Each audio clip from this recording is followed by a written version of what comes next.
దేవునికి స్తోత్రం. నేటి దినాన మన అరుణోదయపు దేవుని వాగ్దానము 2 సమూయేలు గ్రంథము 22 అధ్యాయము 30 వచనము.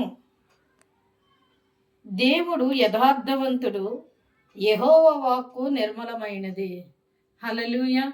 ప్రియమైన దేవుని బిడ్డ, ఇక్కడ దేవుని వాక్యం ఏమని సెలవిస్తుందంటే ఆయన యథార్థవంతుడు, ఆయన వాక్యము నిర్మలమైనది, ఆయన వాక్యము చాలా నెమ్మది కలిగినది అనేది ఇక్కడ దేవుని లేఖనం సెలవిస్తుంది. కనుక దేవుని వాక్యమందు నువ్వు లక్ష్యం ఉంచినప్పుడు ఆయన యథార్థవంతుడు కనుక యథార్థవంతులకు ఏ మేలు చేయక మాననని లేఖనం సెలవిస్తూ ఉంది. కనుక నువ్వు యథార్థమైన హృదయంతో ఉన్నప్పుడు ఆయన నిర్మలమైన తన వాక్కును నీకు పంపి ఆయన నీలో ఉన్న బలహీనతలన్నిటి నుంచి విడిపించి ఆయన నీకు మంచి ఆయుష్, ఆరోగ్య, సంతోష, ఆనందాలు దయచేసి ఆయన నిన్ను దీవించి ఆశీర్వదిస్తాడు.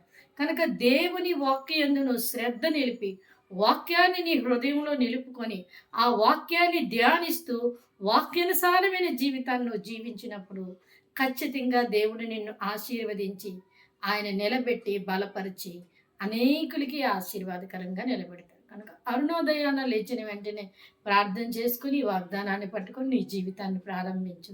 దేవుడు నిన్ను ఆశీర్వదిస్తారు. ఆమేన్.